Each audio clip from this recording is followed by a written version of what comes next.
Target with PS Parihar channel में आपका स्वागत है। इस चैनल के माध्यम से आप लोगों को विद्यार्थी जीवन से संबंधित सभी सूचनाएं प्रदान की जाती हैं।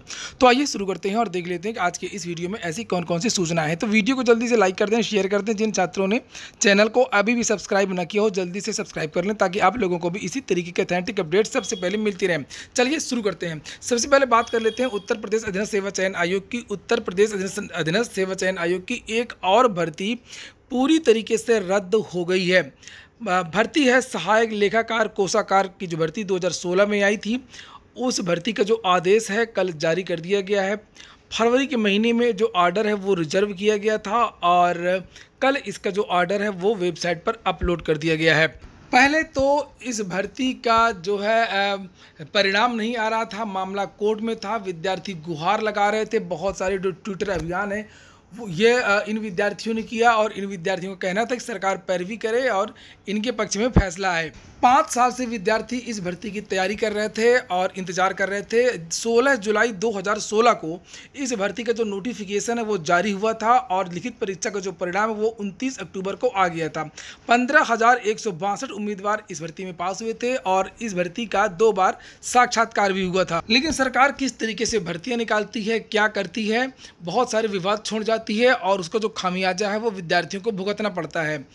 यहाँ पर भर्ती की प्रक्रिया चल ही रही थी और वहीं पर कोषागार विभाग में जहाँ पर ये भर्ती होनी थी वहीं के कुछ क्लर्क वो कोर्ट चले गए और उनका कहना था कि ये जो पद हैं सहायक कोषागार लेखाकार के, ये पद प्रमोशन से भरे जाते हैं।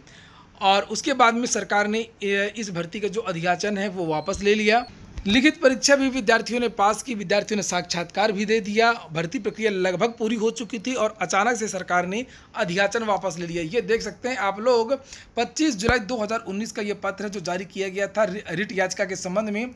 और यहाँ पर लिखा है कि इस भर्ती के पदों का जो अध्याचन है वो शासन जो है उसको वापस ले रहा है। ये पैरा नंबर 2 यहाँ पर देख सकते हैं। प्रकरण में सम्यक विचारोपरांत सहायक कोषागार लेखाकार के 540 पदों के चयन हेतु 5 जुलाई 2016 को उत्तर प्रदेश अधीनस्थ सेवा चयन आयोग को प्रेषित अध्याचन वापस लिए जाने का निर्णय लिया है। अतएव इस संबंध में मुझे यह कहने का निर्देश हुआ है कि कृपया इस अध्याचन से संबंधित चयन प्रक्रिया को निरस्त किया जाए एवं कृत कार्रवाई से शासन को अवगत कराया जाए। 2016 की जो भर्ती है और इसके लिए 25 जुलाई 2019 को पत्र जारी करके अध्याचन ही वापस ले लिया गया। मामला कोर्ट में था और कोर्ट ने सरकार के पक्ष में फैसला दिया कि सरकार ने कुछ भी गलत नहीं किया है। और ये है कोर्ट का ऑर्डर जिसमें लिखा हुआ है कि इसमें कहीं कुछ भी, ये देखिए लिखा है, इन view of forgoing discussion I do not find any illegally in the order dated 25 जुलाई 2019 को जो पत्र जारी किया गया था, इसमें कहीं कुछ भी गलत नहीं है और कुल मिलाकर के विद्यार्थियों को इसमें राहत नहीं मिली है। इसके बाद में अब हम लोग बात करेंगे जूनियर असिस्टेंट भर्ती की। 1186 पदों के लिए ये भर्ती हो रही है और लगभग 13,000 से ज़्यादा विद्यार्थी लिखित परीक्षा में पास हुए हैं। 9 अप्रैल 2021 को इसकी लिखित परीक्षा का परिणाम है वो जारी किया गया था। अब बहुत सारे विद्यार्थियों को उत्सुकता हो रही होगी कि आखिरकार कितने विद्यार्थी जो है वो उपस्थित हो रहे हैं, कितने विद्यार्थी पास हो रहे हैं। तो बहुत सारे विद्यार्थियों ने मुझको बताया है जो इस चैनल से जुड़े हैं और जो मुझे जानते हैं, उन्होंने फ़ोन बताया है कि वो टाइपिंग दे करके आज आए हैं लखनऊ में।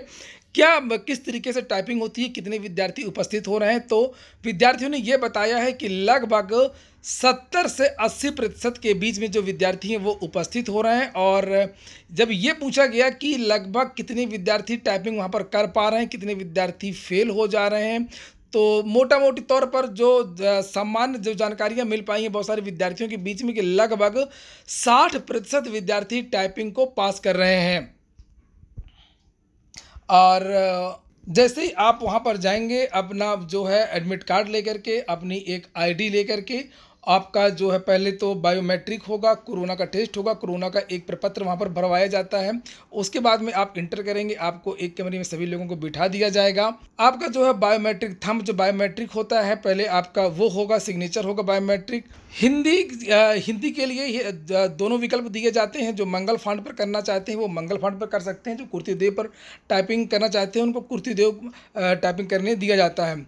और जो फॉर्मेलिटीज होती हैं शुरू में उसमें लगभग 2 से 3 घंटे आराम से लग जाते हैं और उसके बाद में आपको टाइपिंग के लिए भेज दिया जाता है। मंगल फांट वाले विद्यार्थियों को अलग कक्ष में बिठाया जाता है, कुर्ती देव वाले विद्यार्थियों को दूसरे कक्ष में बिठाया जाता है। विद्यार्थियों ने बताया कि बहुत ज़्यादा कठिनाई इस तरह जो पैरा आता है हिंदी का, उसमें बहुत ज़्यादा कठिन जो है शब्दावलियाँ नहीं है। साधारण जिस तरीके से आप प्रैक्टिस कर रहे हैं उसी तरीके की शब्दावलियाँ उस पैसेज में आ रही हैं।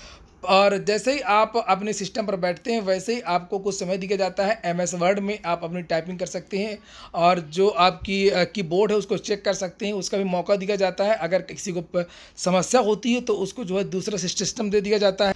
पहले इंग्लिश की टाइपिंग करवाई जाती है, जैसे ही समय खत्म हो जाता है प्रोसीड आगे जो ऑप्शन आता है उसका विकल्प आ जाता है और उसके बाद में फिर दोनों विकल्प आते हैं कि आप जो कुर्ती देव में करना चाहते हैं या आप मंगल फॉन्ट पर टाइपिंग करना चाहते हैं। तो जिसमें भी आपको टाइपिंग करनी है आप वहाँ पर आके प्रोसीड कर सकते हैं। और जैसे ही आपकी जो टाइपिंग समाप्त हो जाती है वैसे ही जो है स्क्रीन पर ही लिख के आ जाता है कि आपकी जो है टाइपिंग की स्पीड इतनी रही है। वर्ड प्रति मिनट के हिसाब से जो मांगा गया टाइपिंग और वर्ड पर मिनट वहाँ पर शो भी करता है। बैक स्पेस अगर कोई त्रुटि हो जाती है तो आप बैक स्पेस करके उसको सही भी कर सकते हैं।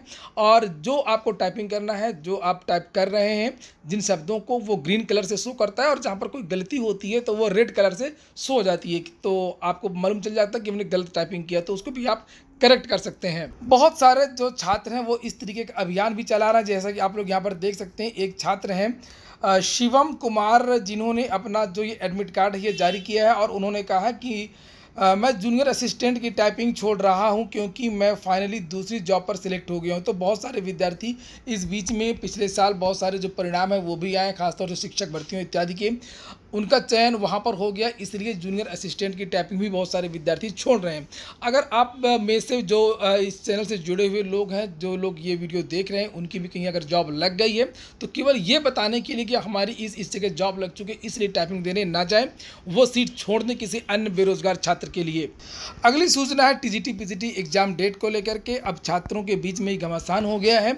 बहुत सारे जो छात्र हैं जो चाहते हैं कि ये परीक्षा सितंबर के महीने में हो, लेकिन वहीं पर कुछ छात्रों का कहना है कि ये सितंबर हर हाल में अगस्त के महीने में ही होना चाहिए। और ख़ास तौर से ये जो बात ये उठाई है युवा मंच ने आज जो उत्तर प्रदेश के उप मुख्यमंत्री हैं उनको पत्र भी भेजा है, मेल भी भेजा है और जिसमें ये कहा गया है कि जो चयन बोर्ड है वो जल्द से जल्द तारीखें घोषित करे और परीक्षाएं जो है TGT PGT की वो अगस्त के महीने में ही होनी चाहिए। ये वो पत्र है जो उप मुख्यमंत्री को भेजा गया है। ये देखिए यहाँ पर आज की डेट पड़ी हुई है 23 तारीख की और लिखा माननीय दिनेश शर्मा जी, डिप्टी CM उत्तर प्रदेश सरकार। आपके संज्ञान में ये होते हुए भी कि विशेषज्ञों ने सितंबर अक्टूबर में तीसरी लहर की संभावना जताई है, बावजूद इसके TGT और PGT परीक्षा की अगस्त में प्रस्तावित तिथियों को सितंबर में करने की संस्तुति आपके द्वारा की गई है। इससे 5 साल के अंतराल में हो रही इस भर्ती के मौजूदा कार्यकाल में पूरा होने के आसार खत्म हो जाएंगे।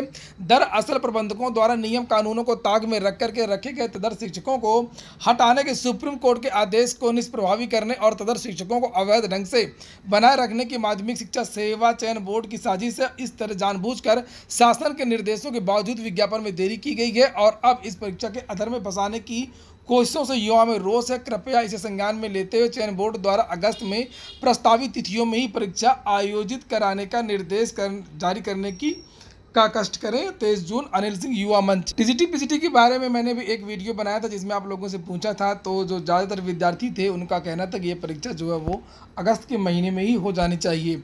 यहाँ पर देखिए प्रेस विज्ञप्ति भी जारी हुई है और प्रेस विज्ञप्ति में लिखा है कि TGT PGT की अगस्त में प्रस्तावित परीक्षा को सितंबर में कराने के मामले ने तूल पकड़ा। छात्रों ने चयन बोर्ड और सरकार पर भर्ती फंसाने का लगाया आरोप और नीचे लिखा कि एम्स निदेशक और मारी विशेषज्ञों की सितंबर अक्टूबर में कोरोना की तीसरी लहर की चेतावनी के बावजूद deputy CM doctor Dinesh Sharma द्वारा TGT PGT अगस्त में प्रस्तावित परीक्षाओं को सितंबर में आयोजित कराने के चयन बोर्ड को महज 2 प्रतियोगी छात्रों के पत्र पर की गई संस्तुति के मामले ने तूल पकड़ लिया है। छात्रों की चयन बोर्ड के साथ ही डिप्टी CM और योगी सरकार से भी नाराजगी बढ़ गई है और जानबूझ करके TGT PGT भर्ती को फंसाने का आरोप लगाया गया है। इस बाबत युवा मंच के अध्यक्ष अनिल सिंह ने deputy CM doctor Dinesh Sharma को पत्र लेकर के हैरानी जताई है कि उनके पास सितंबर अक्टूबर में कोरोना लहर की विशेषज्ञों की चेतावनी की जानकारी होते हुए भी अगस्त में प्रस्तावित तिथियों को आगे बढ़ा करके सितंबर में आयोजित कराने का निर्देश जारी कर दिया गया। पत्र में जिक्र किया गया कि प्रबंधकों द्वारा नियम कानूनों को ताक पर रख करके तदर्थ शिक्षकों को हटाने के माननीय सुप्रीम कोर्ट के आदेश को निष्प्रभावी करने और तदर्थ शिक्षकों को अवैध ढंग से बनाए रखने की माध्यमिक शिक्षा सेवा चयन बोर्ड की साजिश है। और उन्होंने कहा है कि अगर अगस्त में प्रस्तावित तिथियों की घोषणा चयन बोर्ड द्वारा 29 को आगामी मीटिंग में नहीं की गई तो जुलाई में प्रदेश रोजगार के मुद्दे पर प्रदेश व्यापी आंदोलन होगा। और बताया कि इसी संदर्भ में 25 जून को 5 बजे दुर्गा पूजा पार्क सलोरी में छात्रों की आम सभा बुलाई गई है। इसके अलावा कुछ परीक्षाएं भी स्थगित कर दी गई हैं, उनके बारे में भी देख लेते हैं। संघ लोक सेवा आयोग की एक परीक्षा 9 मई 2021 को होने जा रही थी। कोरोना संक्रमण की वजह से इसे स्थगित कर दिया गया। यहाँ पर लिखा कि संघ लोक सेवा आयोग ने EPFO enforcement officer accounts officer भर्ती परीक्षा की नई तिथि घोषित कर दी है। अब EPFO भर्ती परीक्षा का जो आयोजन है वो 5 सितंबर 2021 को होगा। वहीं पर संघ लोक सेवा आयोग ने एक और परीक्षा स्थगित कर दी है और ये परीक्षा NDA की। लिखा संघ लोक सेवा आयोग ने नेशनल डिफेंस एकेडमी और नेवल एकेडमी परीक्षा को स्थगित कर दिया है। यह एग्जाम सितंबर में आयोजित होना था लेकिन अब इसको आगे बढ़ा दिया गया है। इस संबंध में आयोग ने एक आधिकारिक नोटिफिकेशन भी जारी कर दिया है। इसके मुताबिक मौजूदा कोविड-19 स्थिति की समीक्षा के बाद NDA और NA परीक्षा सेकेंड 2021 की तारीखों में बदलाव कर दिया गया है। इसके तहत 5 सितंबर को आयोजित होने वाली परीक्षा अब 14 नवंबर को कराई जाएगी। तो ये हो गया आज का वीडियो अगर आपको अच्छा लगा, आपके काम का हो तो लाइक अवश्य कर दिया करें। जो छात्र शेयर कर सकते हो शेयर भी कर दिया करें। पूरा वीडियो सुनने के लिए बहुत बहुत धन्यवाद।